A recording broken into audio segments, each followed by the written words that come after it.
नमस्कार, सगरमाथा टेलिभिजनको प्रस्तुति एसटिभी च्याटमा यहाँलाई स्वागत छ। म सुनिल दाहाल। जनता समाजवादी पार्टीका सांसद मधेस प्रदेश सो पार्टीका मधेस प्रदेशका अध्यक्ष रामबाबु यादवले हिजो सामान्य प्रशासन मन्त्री राजेन्द्र श्रेष्ठलाई हातपात गरेको भनेर खबरहरू सार्वजनिक भयो। मन्त्रीको कार्यकक्षमा एकजना सोही पार्टीका सांसदले किन आफ्नै मन्त्रीलाई हातपातको प्रयास गरे या हातपात नै गरे, किन आवश्यकता पर्यो? बजेट नछुट्याएर र 12-3लाई आफ्नो निर्वाचन क्षेत्रलाई बेवास्ता गरेको त्यसकारण हातपात गर्न बाध्य भएको प्रतिक्रिया पनि सार्वजनिक भएको छ। के यसको वास्तविकता हिजो मन्त्रालयमा के भएको थियो? त्यो सँगसँगै जसपामा फेरि विवाद सुरु भएको छ। कार्यकारी अध्यक्ष डाक्टर बाबुराम भट्टराई र अध्यक्ष उपेन्द्र यादव बीच टकराव सुरु भएको छ र उपेन्द्र यादवले अब लोसपासँग पार्टी एकताको प्रयास प्रारम्भ गरेका छन् र सार्वजनिक कार्यक्रममा नै पार्टी एकताको लागि आह्वान गरेका छन्। तर लोसपाका नेता कार्यकर्ताले उपेन्द्रको दाउपेच भनेर प्रतिक्रिया दिएका छन्।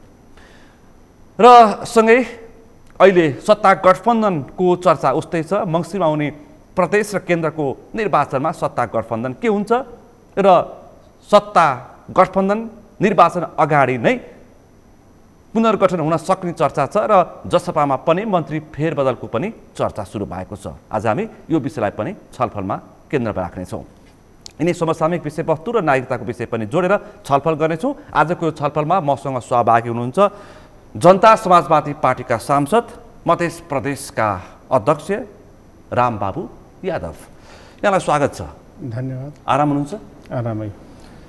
तपाईँले हिजो बिहिबार होइन, हिजो बिहिबार तपाईँले आफ्नै पार्टीका नेता सामान्य प्रशासन मन्त्री राजेन्द्र श्रेष्ठलाई बोतलले हिर्काउनु भयो अनि लछार पछार गर्ने प्रयास गर्नुभयो।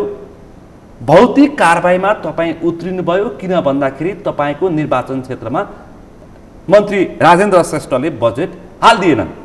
किन तपाईँले एउटा सांसद जस्तो मान्छे आफ्नै पार्टीको मन्त्रीलाई किन हातपातको प्रयास गरेको, किन हातपात गरेको? अब तपाईँको यो कुरा सुन्दाखेरि मलाई लाग्छ उहाँबाट मुद्दा गयो भने पहिलो गवाही तपाईँ नै बन्नुहुन्छ होला, तपाईँको मिडिया नै बन्छ होला।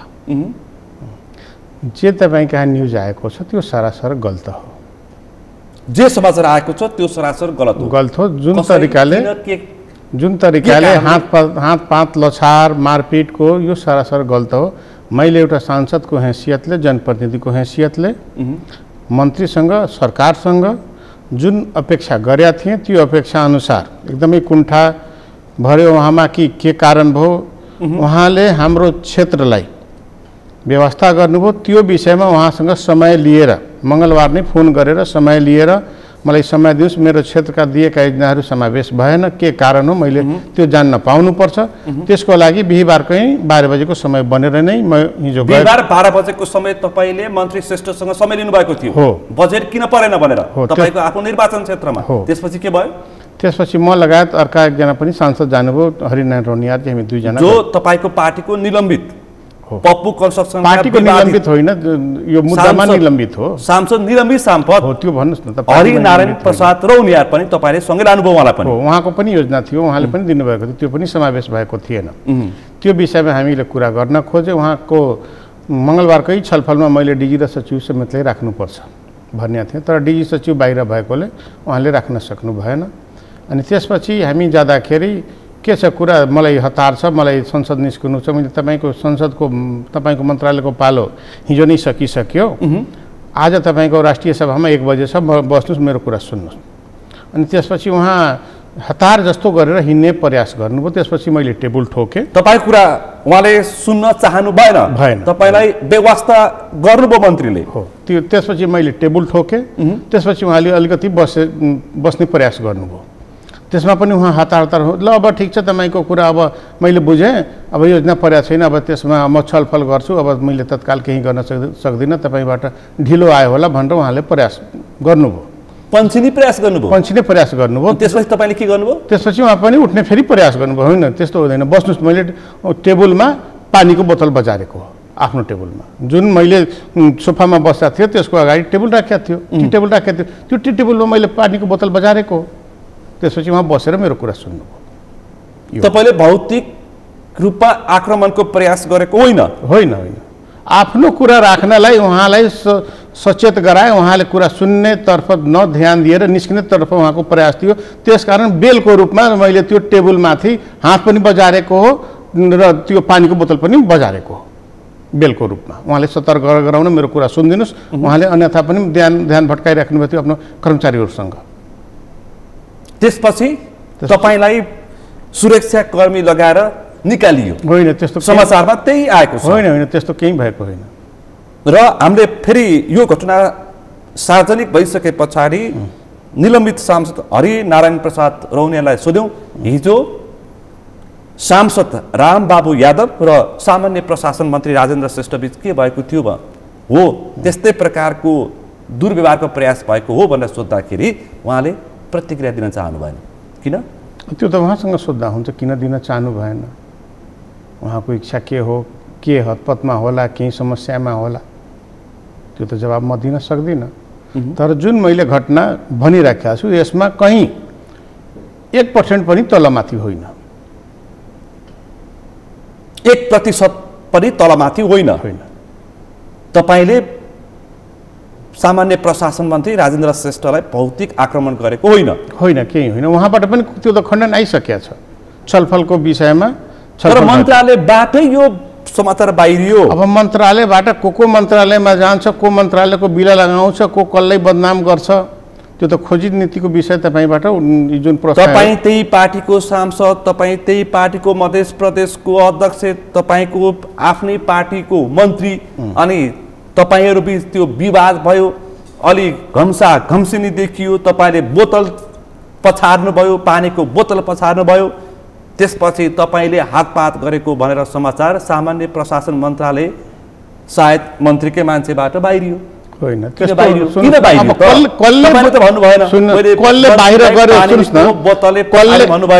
कसले कसको प्रतिष्ठा फाल्दै हिँड्छ त्यो खोजी नीति हुनुपर्छ।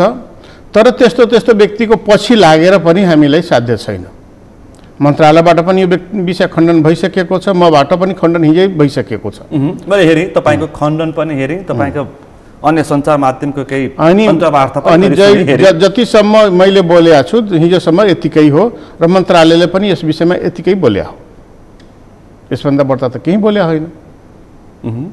तर तपाईँको र मन्त्रालयको प्रतिक्रिया आउनु अघि चाहिँ समाचार अर्कै तरिकाले बाहिर ल्याइयो। कसले समाचार लिएर आउँछ अब खोइ, अब पत्रकार पनि कहाँबाट लियो होला, स्रोत के छ त्यो हामीबाट। त्यहाँ त कुनै पनि सञ्चार माध्यमका संवाददाता प्रतिनिधि थिएनन्, मात्र तपाईँहरू कतिजना हुनुहुन्थ्यो?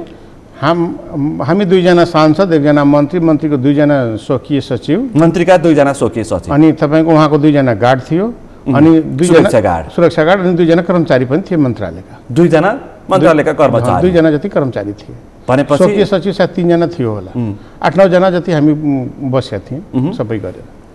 भनेपछि तपाईँले समाचार दिएको होइन, मन्त्री वा केही मान्छे र आफन्तबाट समाचार कसले दियो? यो अब समाचार जसले उठायो ऊ त्योसँग सोद्धा त्यो क्लियर हुन्छ समाचार कहाँबाट लियो भनेर। त्यो पनि हामी सोध्छौँ। सोधौँ। भनेपछि तपाईँको बारा क्षेत्र नम्बर 3 मा सामान्य प्रशासन मन्त्री राजेन्द्र श्रेष्ठसँग तपाईँले कुन कुन आयोजनामा कति बजेट माग गर्नुभएको थियो? बजेट मैले मागेको होइन। के मागेको? मैले योजना समावेश गर्नुहोस्, त्यो काममा कति पैसा लाग्छ त्यो एस्टिमेट मूल्याङ्कन गरेर तपाईँ खर्च गराउनुहोस्। झुलङ्गे पुल छ, तपाईँको साना सडक छन् र साना पुल छन् र सिँचाइका योजना छन्, 4 थरीका योजना छन्। त्यो दर्ता छ, उहाँको मन्त्रालयमा दर्ता छ।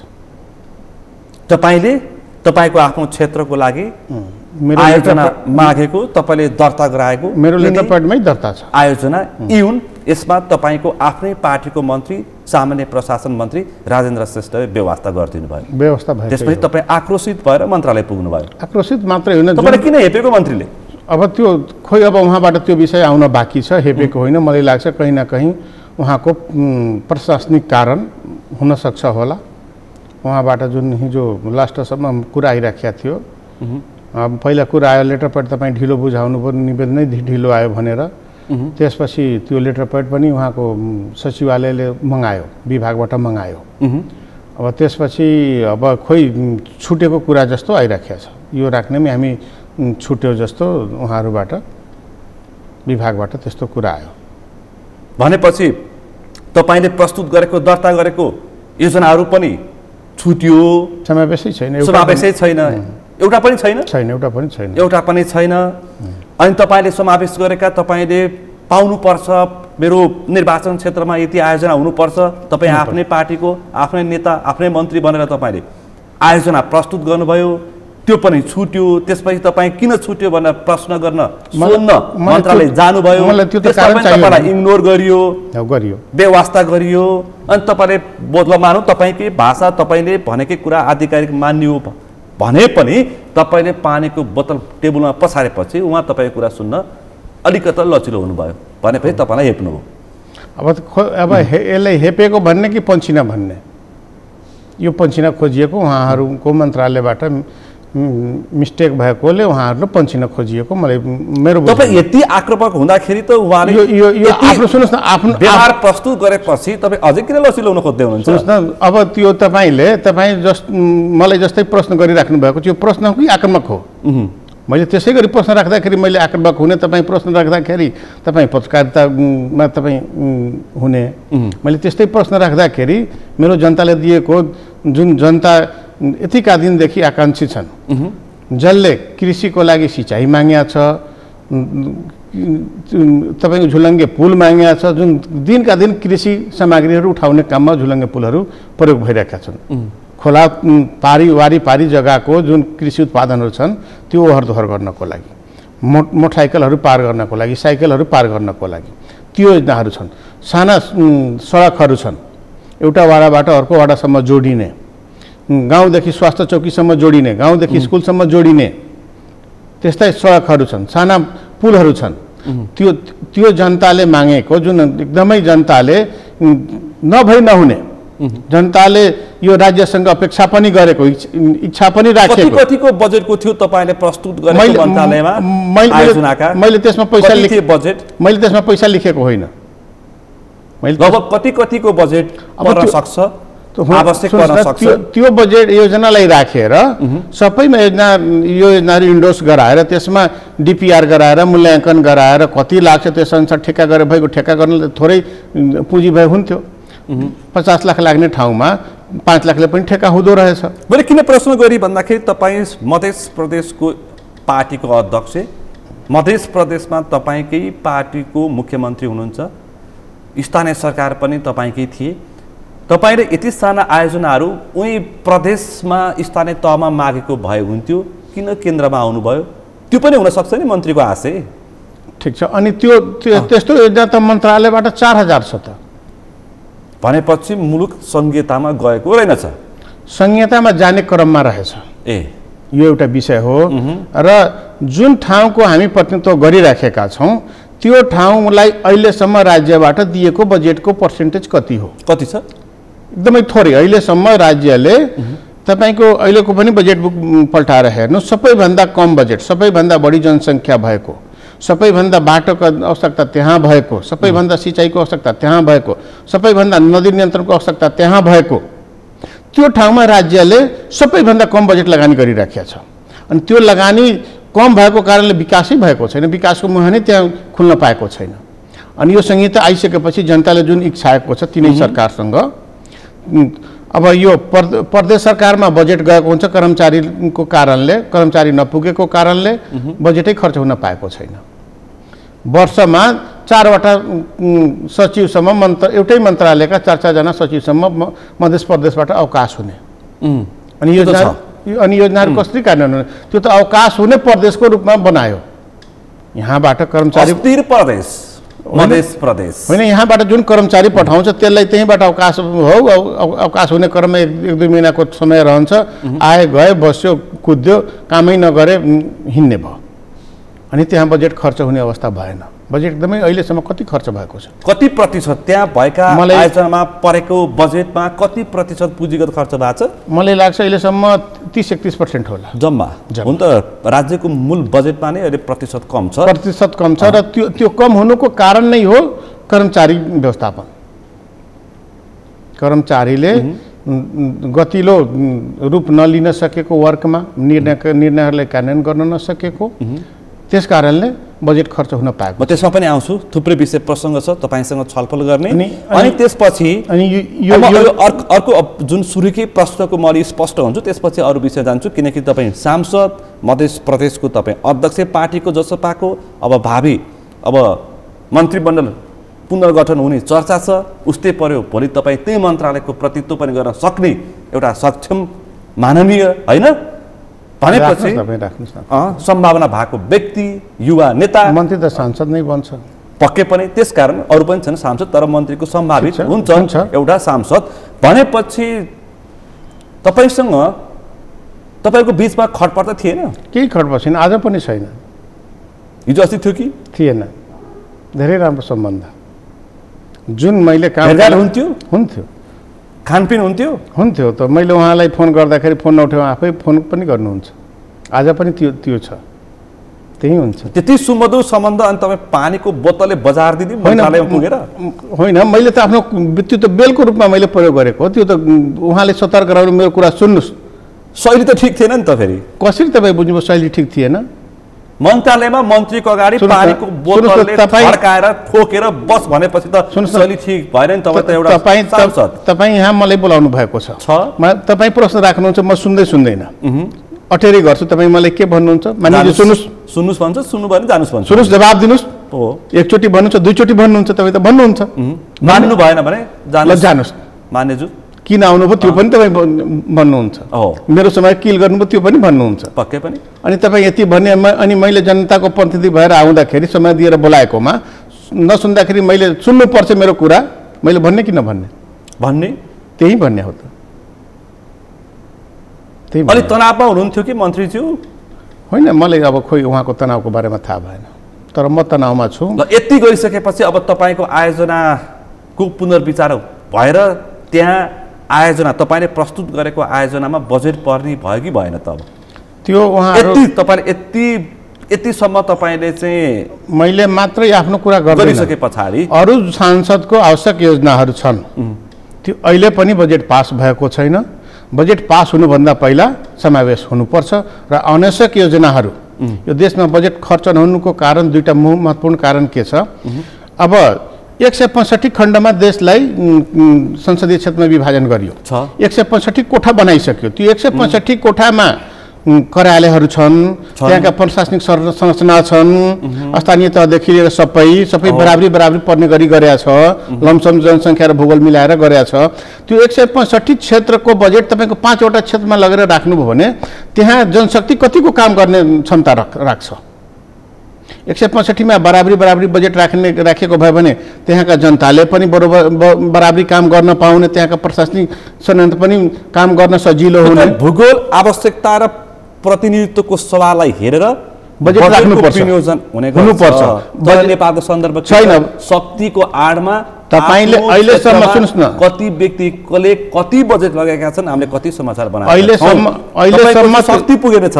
सुन्नुस्, अहिलेसम्म यो बजेटको टेन्डेन्सी हेर्नुहुन्छ भने यो मन्त्री 25 जना मन्त्री, 20 जना जति ठुला नेता, 45 जनाको भागमा हेर्नुहुन्छ भने 50 देखि 60% बजेट पर्छ।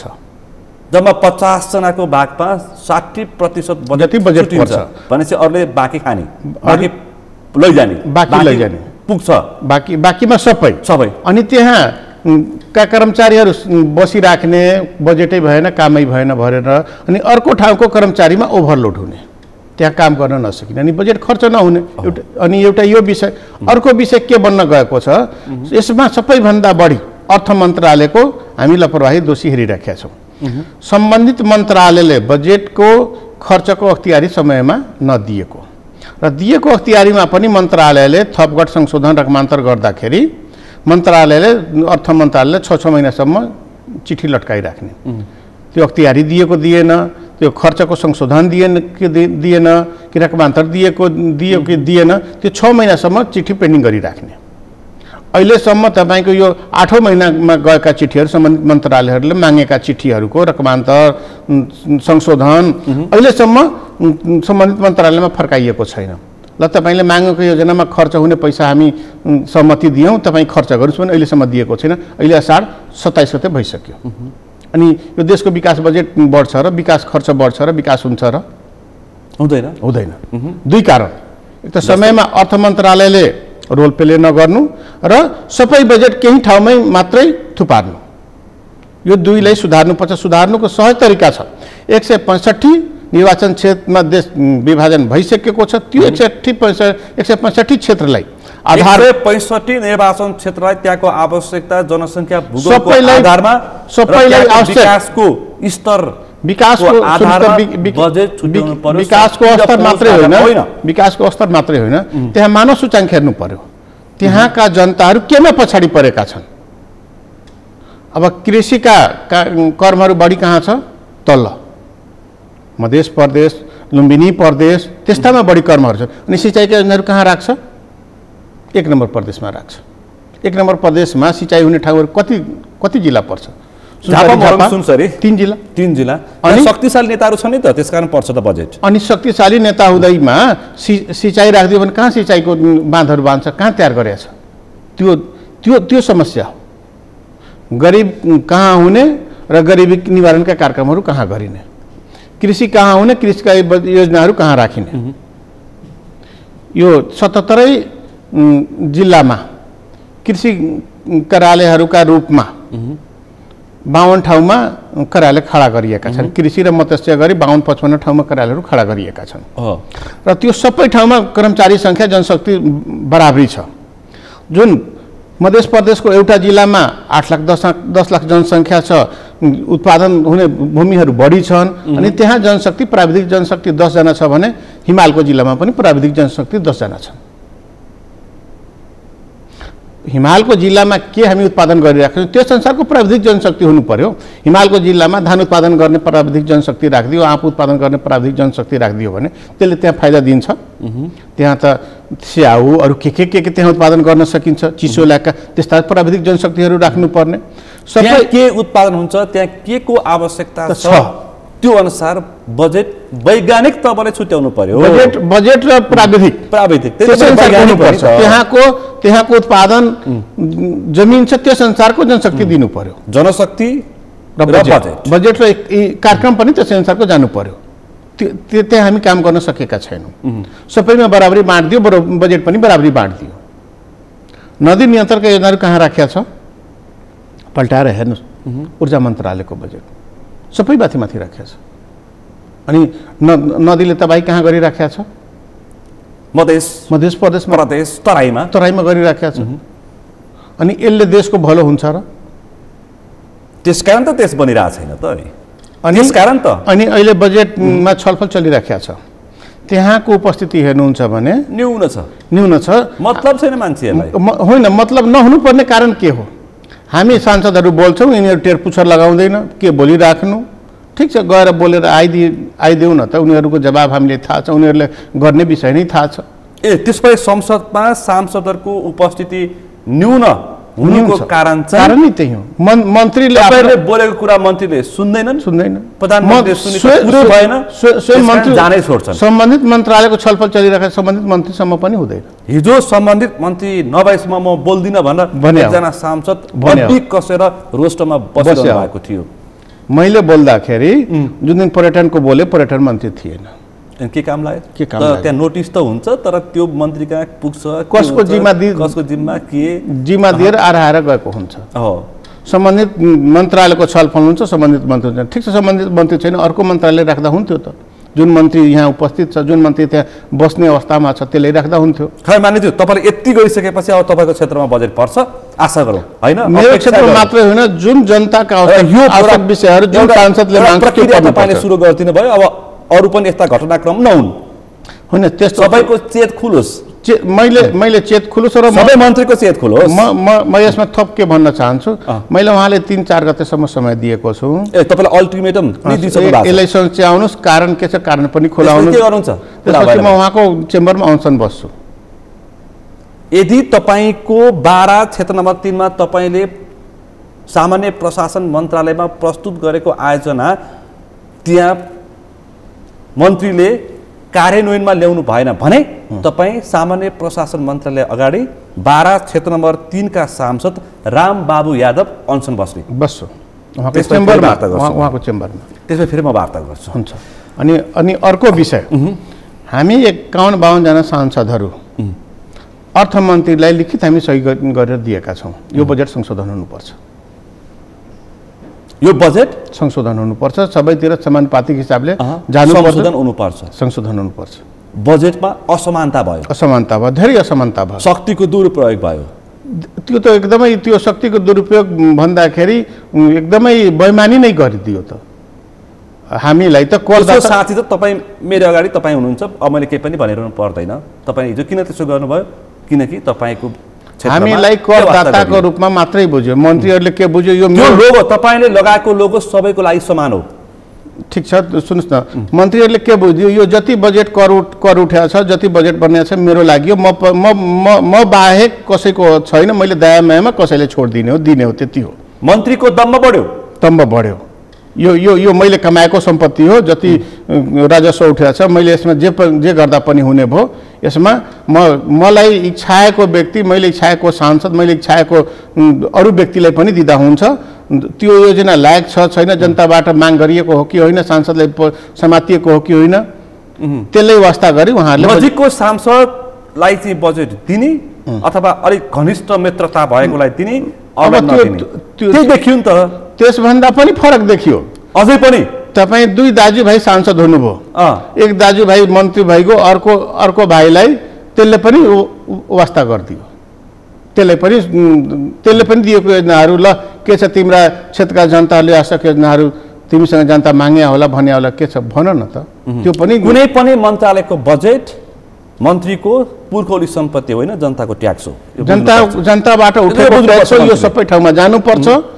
यो अहिलेको मन्त्रीहरूले, पहिलाको मन्त्रीहरूले पनि बुझ्यो। अनि यो घटना भइसकेपछि तपाईँको पार्टी अध्यक्ष उपेन्द्र यादवले के भन्नुभयो?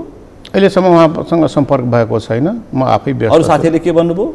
होइन, अरू साथीहरूको यसमा प्रतिक्रिया आएको छ, यो अन्याय भएकै हो, यो जनताको प्रतिनिधिसँग खेलवाड भएकै हो, यो सोचिनुपर्छ भनेर साथीहरूको कुरा आएको छ।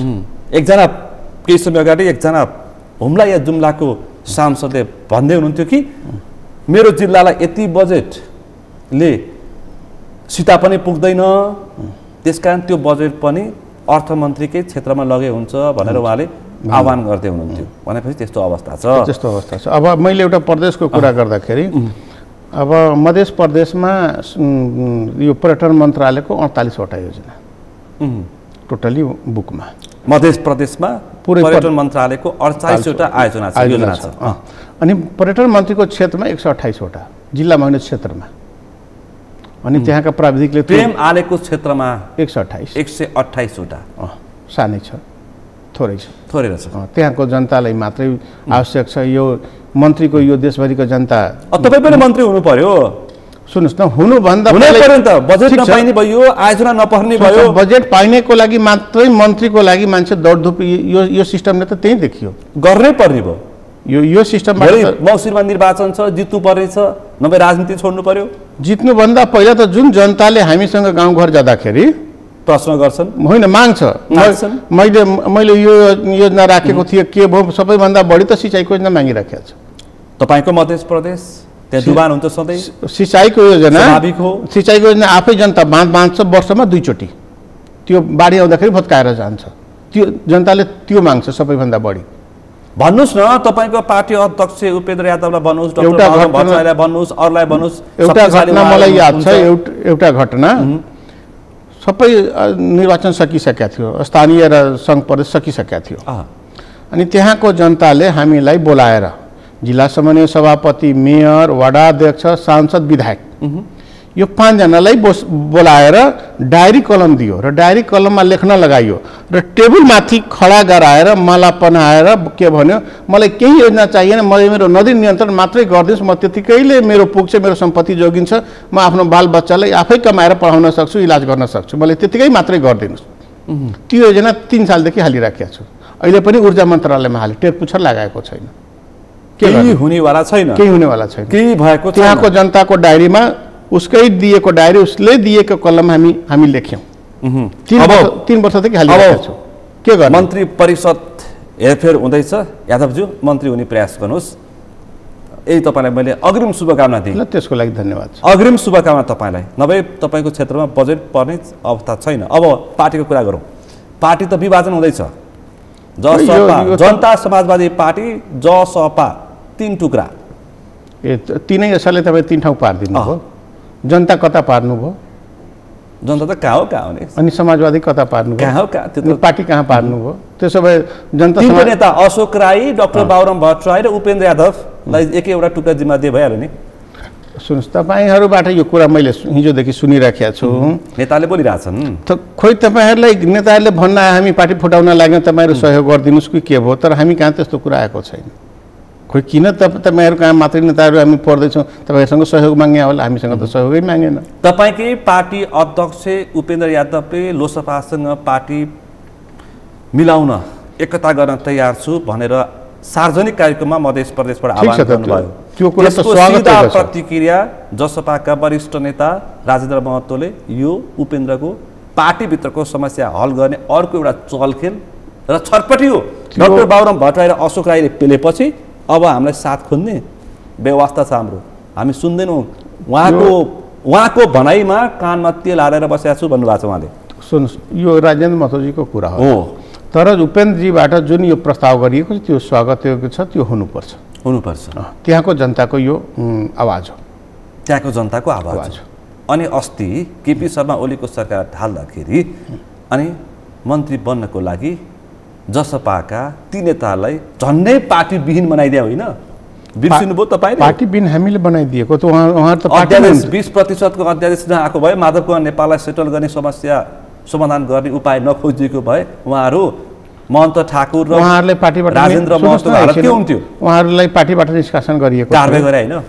सुन्नुहोस् न, पार्टीलाई त कारबाही गर्नुको अर्थ पार्टीबाट निष्कासन होइन नि। महन्त ठाकुर र राजेन्द्र महतोलाई कारबाही गरिसकेपछि अब के अर्थ लगाउने? सामान्य राजनीति बुझ्ने मान्छेले एउटा सामान्य अर्थ लगाउँदैन। पार्टीमा छलफल गर्नु, कारबाही गर्नु र पार्टीबाट निष्कासन गर्नु त्यो फरक विषय हुन्छ। म आज जुन पदमा छु त्यो पदबाट मलाई छोड्नु पर्यो, पार्टीले मलाई निकाल्यो भने म पार्टीबाट निष्कासनमा परेँ? पार्टीबाट निष्कासनमा परेँ कि त्यो पदबाट निष्कासनमा परेँ? मेरो सांसद पद त जाँदैन, मेरो पार्टीको सदस्यता त जाने होइन, रहन्छ। माने अनि त्यो तपाईँ कसरी गर्नुभयो? पार्टीविहीन पार्टीबाट कारबाही गरिसकेपछि बस्न सक्छन् होइन? अब त्यसो भए ठुला नेताले जे गर्दा पनि पार्टीको कारबाही नलाग्ने भयो त? त्यसो भएदेखि ठ्याक्कै अर्को तरिकाबाट प्रश्न गरे, महन्त ठाकुरले पनि उपेन्द्र यादवलाई कारबाही गर्नुभएको थियो। सुन्नुहोस्, महन्त ठाकुरले उपेन्द्रलाई कारबाही गर्ने होइन, उपेन्द्रले महन्त ठाकुरले कारबाही गर्ने होइन। त्यो मिल्छ होइन? के त न उपेन्द्रजीले महन्त ठाकुरजीले कारबाही गर्ने हो, न महन्त ठाकुरजीले उपेन्द्रजीले कारबाही गर्ने, पार्टीको निर्णयले कारबाही गर्ने हो। पार्टीको निर्णय कारबाहीको ओरदोर जुहारी चलेको होइन। कारबाहीको ओरदोर जुहारी यो मिडियामा उहाँहरूले मात्रै देखाउनु भएको, तर कारबाही त तपाईँको यो संस्थागत निर्णयले हुने विषय हो। संस्थागत जो निर्णय हुन्छ, तपाईँ अध्यक्ष हुनुहुन्छ, तपाईँ बैठक बसाउँदाखेरि तपाईँको विपक्षमा निर्णय भन्ने तपाईँ मान्ने कि नमान्ने? मान्नुपर्छ। सबैभन्दा पहिला यो राष्ट्रको कानुन कसलाई मान्नुपर्छ, संविधान कसलाई मान्नुपर्छ? त्यति धेरै बेइमानी महन्त ठाकुर र राजेन्द्र महतोले के गरे लोसपामा त्यो बेला? उहाँहरू जुन जसपा हुँदाखेरि ठिक छ, जसपा हुँदाखेरि उहाँहरू केपी ओलीजीलाई जुन कान थाप्नुभयो त्यही नै मध्यसँग बेइमानी हो। अहिले फेरि प्रति प्रश्न गरौँ। अहिले फेरि अस्ति स्थानीय तहको निर्वाचनमा गठबन्धनभित्र कङ्ग्रेस र माओवादीको सेटिङ भयो, हामीलाई व्यवस्था गरे, त्यसकारण मेरो सिट सङ्ख्या घट्यो भनेर फेरि तपाईँको पार्टी अध्यक्ष उहाँ बालकोट बालकोट पुगेर केपी शर्मा ओलीसँग अब मङ्सिरमा भने प्रदेश र केन्द्रको निर्वाचनमा सहकार्य गर्नुपर्छ भने होइन? खोइ यो विषय त मलाई थाहा भएन, तर तपाईँको पार्टी अध्यक्षले बोल्नु भएको छ। सुन्नुहोस् न, जुन कुरा निर्वाचनको बारेमा कुराकानी गरेको। सुन्नुहोस् न, जुन कुरा तपाईँ भन्नुभयो त्यो बेला अहिले केपी ओली सत्तामा थियो, सत्ताको दुरुपयोग गरेको थियो, संसद विघटन गरेको थियो। अहिले केपी ओली सत्तामा भएर संसद विघटन गरेको छ। केपी ओली सोच्न तयार भयो भने त्यसले हामी के भन्ने? केपी ओली संसदीय व्यवस्था मानेको छ कि छैन? अहिलेको व्यवस्थामा फेरि उहाँले सेटलमेन्ट हुनुभयो कि हुनु भएन? जुन अदालतले निर्णय गर्यो त्यसले केपी ओलीजी मानेर बस्नुभयो कि बस्नु भएन, कि त्यसका विरोधमा जानुभयो? मानेज्यू हिजो अस्तिसम्म प्रतिगमन भन्ने अनेक प्रतिगमन नसचिकन फेरि त्यही प्रतिगमनकारीसँग फेरि सहयात्रा केपी ओलीजी सोचिसक्नुभयो। केपी ओली सोचिनुभयो, केपी ओली हो किनभने पक्का कि म त्यसले किन भन्छु सोचेको, उहाँले अदालतको विरुद्धमा बाटोमा गएको भए, रोडमा गएको भए अदालतको निर्णय स्वीकारेको भन्न सकिन्थ्यो। अदालतको निर्णय स्वीकारेर उहाँले सत्ता हस्तान्तरण गर्नुभयो। अब त्यसो भए केपी शर्मा ओली प्रतिगमनबाट सचिसक्नुभयो, त्यसकारण अबको मङ्सिरमा हुने प्रदेश र केन्द्रको निर्वाचनमा गठबन्धन गर्ने त्यो आवश्यक छैन। अहिले हाम्रो गठबन्धन छँदैछ, त्यो गठबन्धनलाई हामी दुरुस्त पारेर अगाडि बढ्छौँ। अनि गठबन्धनमा त अस्ति स्थानीय तहको निर्वाचन वैशाख 30मा त प्रचण्ड र देउवाले सिटिङ गरे, माधव नेपाल र उपेन्द्र यादवको पार्टीलाई त व्यवस्था गरे। अहिले तपाईँको आयोजनामा जसरी राजेन्द्र श्रेष्ठले व्यवस्था गर्नुभयो त्यस्तै गरी अस्ति निर्वाचनमा व्यवस्था भयो। त्यसैको लागि त गठबन्धनमा छलफल हुन्छ, बैठक हुन्छ, समीक्षा गरिन्छ। त्यो भएका त्रुटिहरूलाई सच्याएर अगाडि बढ्ने प्रतिबद्धता हुन्छ, हामी बढ्छौँ। जहाँ चोसो मेसो मिल्छ उतैतिर मिल्छ, कहाँ चोसो मोसो मिलेको छ? हामी त यही प्रयास मिलाउने प्रयास भइरहेछ। सुन्नुहोस् न, केपी ओलीको विपक्षमा जुन उहाँले संसद विघटन गरेर आफ्नो हातमा सत्ता लिने प्रयास गर्नुभयो, त्यस कारणले यो गठबन्धन बनेको हो। बाबुराम भट्टराई र उपेन्द्र यादवको खटपटी चाहिँ कति चल्छ भने के कारणले? खोइ खटपटी के, मलाई त पार्टी अध्यक्ष यादवले यादव पार्टी बनाउनु भयो, कसरी प्राली बनाउनु भयो? सुन्नुहोस् न, कसरी तपाईँ यसरी अनावश्यक आरोपहरू लगाउन सक्नुहुन्छ? अहिले चुनावी प्रक्रियाहरू परिणामहरू हेर्नुहोस् न। हामीले त्यही मधेसमा हाम्रो दलबाट 2 जना 3 जना उम्मेदवार यादव हुँदाखेरि हाम्रो यादव पार्टी भइगयो। मन्त्रीमा हेर्नुहोस् अहिले, सुन्नुहोस् न, यादव पार्टी भइगयो। अनि काङ्ग्रेसका जति मधेस प्रदेशमा जितेको छ त्यसको 50% यादव नै जितेको छ। अनि त्यो यादव पार्टी भएन। त्यसको माथि बाहुन छेत्री हुँदाखेरि त्यो राष्ट्रिय पार्टी भइगयो। हाम्रो पार्टीमा मधेसी छ, जनजाति छ, आदिवासी छ, बाहुन छ भने यो यादव पार्टी भइगयो। कस्तो तपाईँ सहज व्याख्या गरिदिनुहुन्छ जनताको अगाडि? यत्रो ठुलो मिडिया राखेर यस्तो पनि आरोप लगाउन मिल्छ? हाम्रो मन्त्रीमा अहिले सांसद को बन्ने हो? मन्त्री को बन्ने हो? सांसद बन्ने हो कि मन्त्री? रेणु यादव भौतिक मन्त्री, महेन्द्र राय यादव कृषि मन्त्री, अर्को को हुनुहुन्छ यादव? रामशाह यादव। 3 जना। उहाँहरूको पार्टीमा ब्याकग्राउन्ड हेर्नु भयो, जम्मा कतिवटा मन्त्रालय पाएको छ? 4 जना। 4वटा, 3टा यादव। अनि सुन्नुहोस्, एकछिन रामबाबु यादव। सुन्नुहोस् न, यसपछि मैले कुरा राख्न खोजेँ।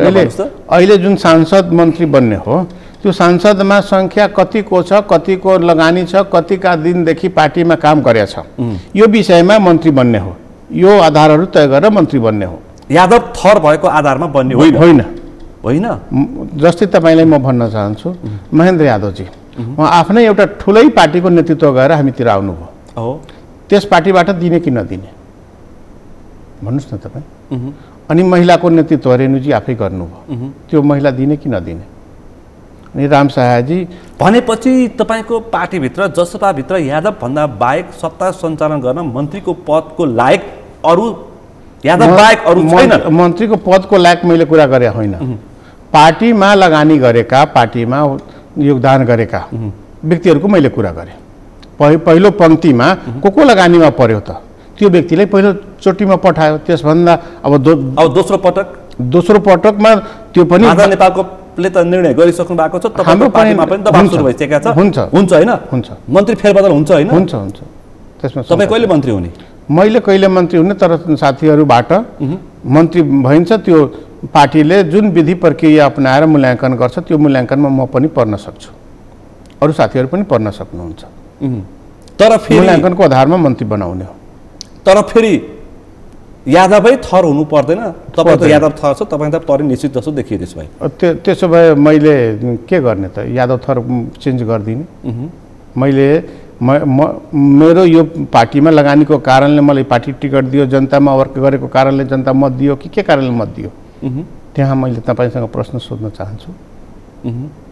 मेरो क्षेत्रमा भनेपछि डाक्टर भट्टराई र अशोक राईले आरोप लगाएको जस्तो यादवको हाबी भएको छैन पार्टीमा? त्यस्तो केही छैन। उहाँहरूबाट यो आरोप आएको विषय नै होइन। मैले उहाँबाट कहीँ यो एकलौटी निर्णय गर्नुभयो तपाईँको पार्टी अध्यक्ष उपेन्द्र यादवले। कुन ठाउँमा? मैले त्यो कार्यकारीमा त्यस्तै गर्नुभयो, मन्त्री नियुक्तिमा त्यस्तै गर्नुभयो, सांसद टिकट वितरणमा त्यस्तै गर्नुभयो, दबाब दिनुभयो, प्रभाव पार्नुभयो। सुन्नुहोस् न, सांसद टिकट वितरणमा, स्थानीय तहको टिकट वितरणमा कसले अधिकार थियो? अशोक राईलाई पनि टिकटमा सही गर्ने उहाँले थियो। अनि बाँकी त तल्लै अधिकार छोडेको थियो। तल्लै अधिकार छोडेको थियो। तल्लोको टिकट तल्लो समस्या रहेनछ त अनि किन यो ठिक छ? उहाँहरू किन आइरहन्छ त अनि? खोइ छटपट्टि तपाईँ कहाँ राख्नुभयो, हामी कहाँ त उहाँले राख्नु भएको छैन। जे अरू थप समस्या होला बैठक बस्छ। यो चुनाव अब सक्ने क्रममै छ। अब जिल्ला समन्वयतिर कहीँ कार्यपालिकामा बस्छ बैठक बस्छ। अब चाँडै बस्छ, आगामी महिनाभित्रै बस्छ। त अब स्थानीय तहको निर्वाचन लगत्तै बस्ने भनेर टुङ्गाएको थियो अस्ति। त कहाँ स्थानीय तहको निर्वाचन सकिएको छ? मेरो जिल्लामा जिल्ला समन्वयको भोटिङ बाँकी छ, 30 गते गर्दैछ। अहिले त सुरु मात्रै गरेको छ, कहीँ जिल्ला समन्वयको भोटिङ सकाएको छैन हाम्रोतिर। मैले ठ्याक्कै स्थानीय तहको निर्वाचन भनेको समन्वय समितिको होइन। स्थानीय निर्वाचनमा समन्वय समिति पनि पर्छ। त्यति महत्त्वपूर्ण होइन किन महत्त्वपूर्ण होइन? त्यो जिल्लाको सबै पालिका प्रमुख उपप्रमुखको त्यहाँ तपाईँको सभा हुने थलो नै त्यही हो।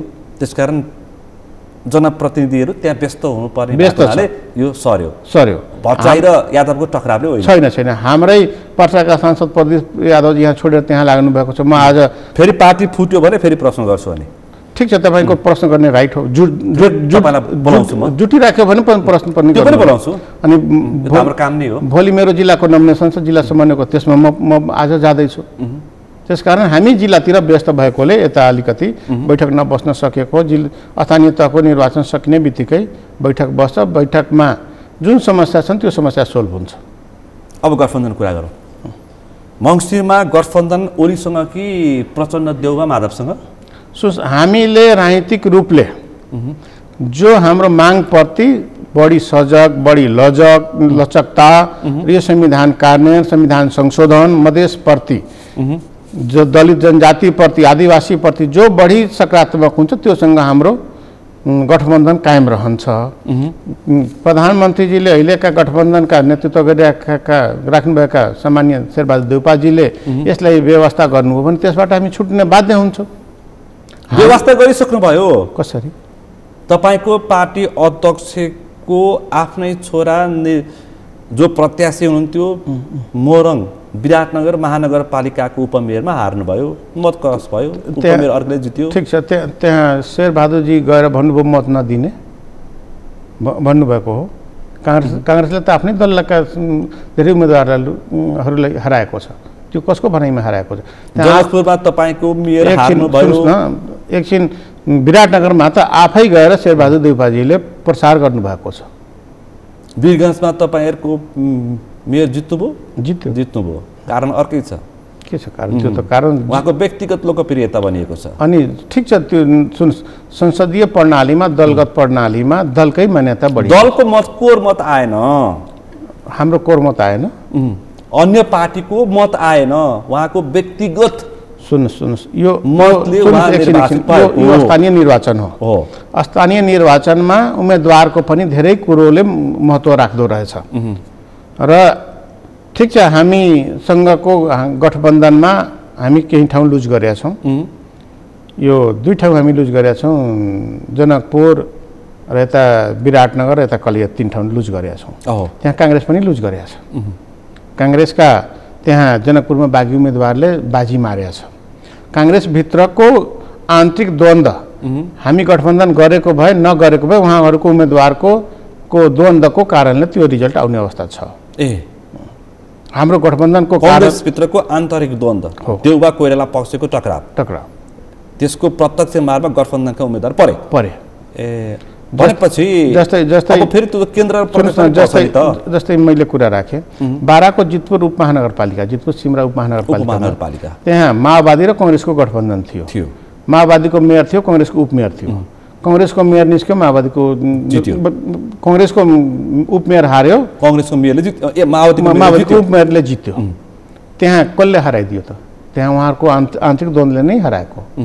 त्यसकारण गठबन्धनभित्र जुन समस्या आएको छ त्यो छलफल हुन्छ, त्यो छलफलबाट हल हुन्छ र स्थानीय तहको गठबन्धन र राष्ट्रिय गठबन्धनमा फरक हुन्छ। राष्ट्रिय निर्वाचनमा फरक हुन्छ। राष्ट्रिय तहको निर्वाचनमा एउटा क्षेत्रमा, एउटा जिल्लामा संसदीय बढीमा 4वटा क्षेत्र, 5वटा क्षेत्र, मधेसतिर त प्रायः 4वटा क्षेत्र नै छ। त्यहाँ भनेपछि गठबन्धनमा देउवा प्रचण्डको भित्री अर्को गठबन्धनभित्रको नै अर्को गठबन्धनको सेटिङले तपाईँहरूलाई समस्या दियो। उहाँहरूको आन्तरिक द्वन्द्वले कहीँ समस्या देखियो। देउवा र प्रचण्डको आन्तरिक द्वन्द्व होइन, आन्तरिक द्वन्द्व होइन, पार्टीभित्रको उहाँहरूको अर्को खुफिया सेटिङ, उहाँहरूको पार्टीभित्रको कांग्रेसका तपाईँको पार्टी अध्यक्षले के भन्नुभयो भन्दाखेरि चाहिँ प्रचण्ड र देउवाको अर्को सेटिङ रहेछ स्थानीय तहको निर्वाचनमा, आफै मात्रै जित्ने, हामी त रणभुलोमा परेछौँ, अब हेर्छौँ भन्नुभएको छ क्या। अब ठिक छ, गठबन्धनभित्र आरोप लगाउनु, त्यसको पुष्टि गर्नु, खण्डन गर्नु, समीक्षा गर्नु, त्यो विषय त चलिराखेको हुन्छ। त्यो विषयमा कहीँ शङ्का लाग्छ, समस्या आउँछ भने भन्नुपर्छ। अब तपाईँहरूको मन्त्रालय 4वटा अहिले गठबन्धनमा 2टा घटाइदिने कुरा आइसक्यो। खोइ अब प्रधानमन्त्रीले तपाईँले भन्नुभयो भने त्यो ठिकै होला। लोकसभाका नेताहरू बैठकमा बसेको उनीहरूले भनिसके 2टा लोकसभालाई 2टा जसपालाई। अब त्यो विषय आएकै नै होइन। यति धेरै समाचार आएको छ, कहाँबाट तपाईँको यस्तो यस्तो समाचार लिएर आउनुहुन्छ? मान्यज्यू तपाईँ कहाँ हुनुहुन्छ? समाचार लोकसभालाई 2टा मन्त्रालय दिने कुरा भएको छ, हामीसँग काटेर दिने कुरा भएको छ, तपाईँ हेर्नुभयो होला। 2टा मन्त्रालय घटाउने भनेर प्रस्ताव गर्नुभयो प्रधानमन्त्रीले। कोसँग घटाउने? त्यस्तो याद कुरा नगरौँ, त्यस्तो केही भएको होइन। भोलि घट्यो भने फेरि प्रश्न गर्छु। ठिक छ, भोलि कहाँबाट घट्छ, हाम्रैबाट घट्छ भने त्यो विषय होइन।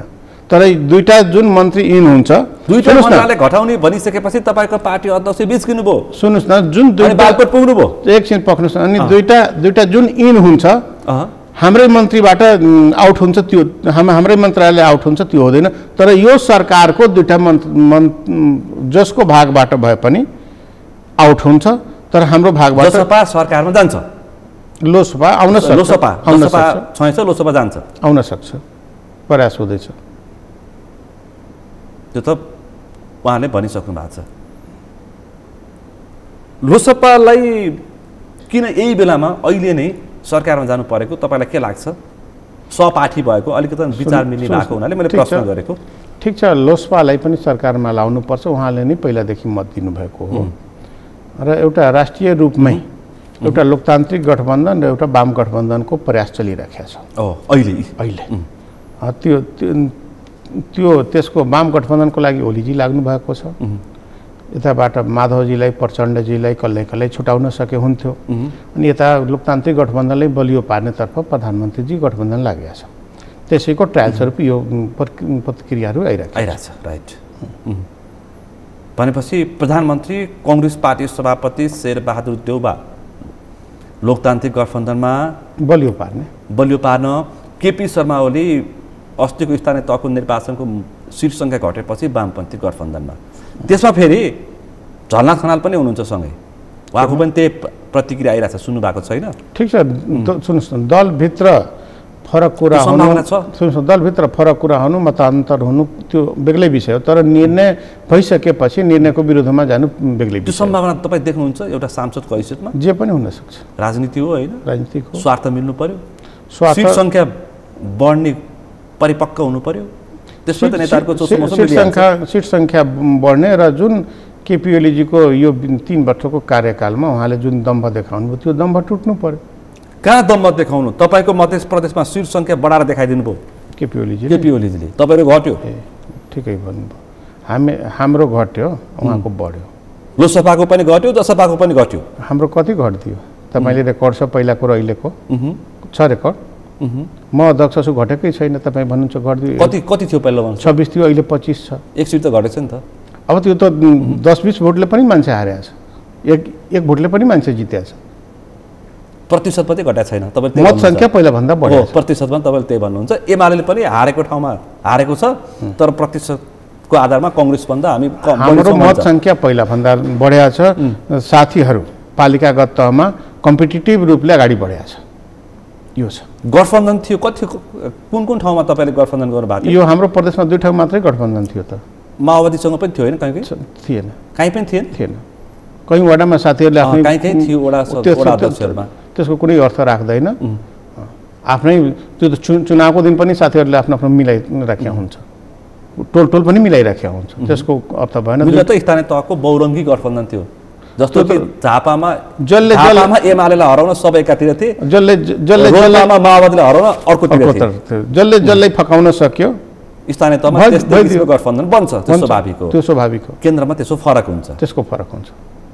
भनेपछि अब मङ्सिरको निर्वाचनमा हुने केन्द्र प्रदेशको निर्वाचन जस्तो पनि गठबन्धन हुन सक्ने भयो होइन? गठबन्धन त 2 लाइन मात्रै छ, एउटा वाम गठबन्धनको प्रयास हो, एउटा लोकतान्त्रिक गठबन्धनलाई बलियो पार्ने। तर मान्छेले के विश्लेषण गरिरहेका छन् भन्दाखेरि कङ्ग्रेस र माओवादीको मात्रै पनि गठबन्धन हुन सक्छ भन्ने पनि तर्क पेश गर्दैछन्। तपाईँले पनि सुन्नु भएको छ। यो मान्छेको तर्क हो, यसलाई रिजल्टमा नकाउन्ट गरौँ। राजनीतिमा तपाईँ हामी भन्दै गर्छौँ कि जे पनि हुनसक्छ, जे पनि हुनसक्छ। भोलि प्रचण्ड र देउवाको स्वार्थ मिल्यो, मिली खाने भनेर कुरा मिल्यो, त्यो पनि हुनसक्छ। यो देशमा त सत्ता पक्ष र मुख्य प्रतिपक्षी दल पनि मिलेर खान्छ। अनौठो देश हो यो, अनौठो हो। त बजेट आयो, बजेटमा तपाईँले चित्त बुझेन, त्यस कारण तपाईँको आक्रोश आइसक्यो। यो आक्रोश होइन, मेरो यो प्रश्न हो। यो फेरि यो चुनावको वरिपरि नागरिकता विधेयकको कुरा छ। चुनावको वरिपरि आएको विषय आउँछ के? सधैँभरि यही आउँछ। सुन्नुहोस् न, चुनावको वरिपरि आएको विषय होइन, यो 3 वर्षदेखि संसदमा अड्काइराखेको विषय हो। यसलाई फाइनल गर्नुपर्छ।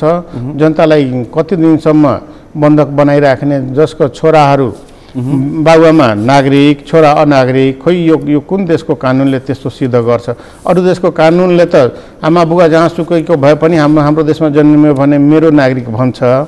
यो देशले, यो सरकारले, पहिलाको सरकारले त्यसमा बखेडा झिकेर यसलाई अड्काएको हो। भनेपछि नागरिकता विधेयक संसदमा प्रस्तुत भएर सबैले नागरिकता पाउनुपर्छ। सबैले मैले भनेकै होइन, नेपाली नागरिकले जो नेपालमा जन्मिया छ, नेपालमा हुर्किया छ, जसको थाकथलो नेपालमा छ, बाबुआमा नेपाली छ, यहाँको बासी छन्, जसको पहिला नापी पनि भएको छ जग्गा, अनि त्यो घरेरी मात्रै छ, झाप्रो बनाइ बसिआएको। के चिन्ता भएको छ भनेदेखि म अन्तिममा छु, अङ्गीकृत नागरिकवालाहरूले रैथाने नागरिकलाई शासन नगरोस्। नागरिकता विधेयकको प्रसङ्ग उठेपछि मधेसका स्वतन्त्र विश्लेषक, विचार राख्ने, माया गर्नेहरूले चाहिँ त्यो भन्छन् रैथाने नागरिकलाई हामी त के भन्छौँ? तपाईँ मधेसबाट प्रतित्व गरिरहनु, हामी त के भन्छौँ, के चिन्तित हुन्छौँ भने यो प्रश्न हामीतर्फ मात्रै तिर्साइन्छ। यो देशका पूर्व अर्थ राज्य मन्त्री पनि गैर नेपाली पाइयो, देशको नागरिक पाइयो नि। त्यो कुन मधेसको छोरो हुनुहुन्थ्यो? त्यो प्रश्न पनि हामी गर्छौँ, गरिरहेछौँ। त्यो नागरिकता कहाँबाट पायो? अहिले कति मन्त्रीको पनि कुरा बिचमा उठिसक्यो। पिआर छ, अमेरिकाको पिआर रहेको छ, के सिटिजन रहेछ कतिको भन्ने पनि आइरहेछ। के हो त्यो पनि प्रश्न उठ्यो। त्यसले राष्ट्रघात गर्न कति गाह्रो भइरहेछ। त्यसले राष्ट्रघात गर्दैन, गर्छ। अनि कुन मधेसीका छोराहरूले अङ्गीकृत सबैलाई प्रश्न गरिन्छ। सुन्नुहोस् न, ठिक र बेठिकको कुन मधेसीका छोराले अङ्गीकृत नागरिकता बोकेका मन्त्रीहरूले, सांसदहरूले यो नदी नाला सम्झौता गरिदियो। खैर मानिन्छ यो नागरिकताको विषयमा अब बहस सुरु भएको छ, फेरि तपाईँसँग पक्कै छलफल भइहाल्छ। अलिक डिटेलमा, अलिक विस्तृत रूपमा फेरि छलफल गरौँला। यो राष्ट्रको चासो विषय हो। अन्तिममा यो महँगीको विषयमा चाहिँ आवाज उठाउनुहोस् है। जनतालाई ढाड सुकिरहेको छ सरकारले। अब संसदमा तपाईँको दायित्व 4 दिन अगाडि 10 रुपियाँ पेट्रोलियम पदार्थको ट्याक्स हेर्नुहोस्, छुट गरेर के हेर्नुहोस्, यातायात करको छुट गरेर, यातायात रोड ट्याक्स बापत, रोड मर्मत बापतको कर छुट गरेर 10 रुपियाँ रेट घटायो भनेर सरकारले दम्ब पिट्यो, छाती पिट्यो, बजायो। फेरि राति 10-12 रुपियाँ बढाइसकेको छ। अब जब त्यही आइराखेको थियो 10 रुपियाँ बढेरै आइराखेको थियो भने किन 10 रुपियाँ घटाएर फेरि 4 दिनमा 10 रुपियाँ? सडकमा तपाईँहरू लोगो लगाएर हिँड्दाखेरि जनताले चप्पल हान्ने अवस्था नआओस्, तपाईँले आवाज उठाउनु संसदमा। यति मेरो प्रश्न। यो देशका जनता धेरै परिवर्तनशील छ। मैले यो कुरा महसुस गरिसकेको छु। आज एउटा समय सकिएको छ। खैर फेरि पनि अब तपाईँले यति भने तपाईँ बोल्नुहुन्छ होइन महँगीको विरुद्धमा? हुन्छ, बोल्छु। त्यो बोल्नुपर्ने विषय नै भइसक्यो। यो समय र समसामयिक विषयवस्तुमा तपाईँले आफ्नो प्रष्ट विचार राखिदिनु भयो, समय दिनुभयो, त्यसको लागि म विशेष रूपमा आभार व्यक्त गर्न चाहन्छु। धन्यवाद जुन तपाईँ समय दिएर मलाई बोलाउनु भयो, जनताको अगाडि यत्रो आफ्नो कुरा राख्ने मौका दिनुभयो, त्यसको लागि तपाईँले, तपाईँको यो मिडियाले धन्यवाद दिन चाहन्छु। आज हामीले विशेष गरी हिजो मन्त्रालयमा एकजना मन्त्री र सोही पार्टीका सांसद बीच भएको जुन किसिमका घटनाक्रम, त्योसँग जोडिएका विषय प्रसङ्ग, सँगसँगै अहिलेको राजनीतिक गठबन्धन र सँगसँगै पार्टीभित्रको जसपाको पार्टीभित्रको समस्या लगायतका समसामयिक विषयवस्तुमा आज हामी केन्द्रित रहेर छलफल गऱ्यौँ। आजको छलफलमा मसँग सहभागी हुनुहुन्थ्यो जनता समाजवादी पार्टीका सांसद मध्य प्रदेशका अध्यक्ष रामबाबु यादव। आजको विषय प्रसङ्ग यति नै। भोलि अर्को विषय प्रसङ्ग साथ एसटिभी च्याट्युनी वाचा गर्दै म सुनिल दाहाल पनि बिदा चाहन्छु। सगरमाथा टेलिभिजन हेर्दै गर्नुहोला। नमस्ते।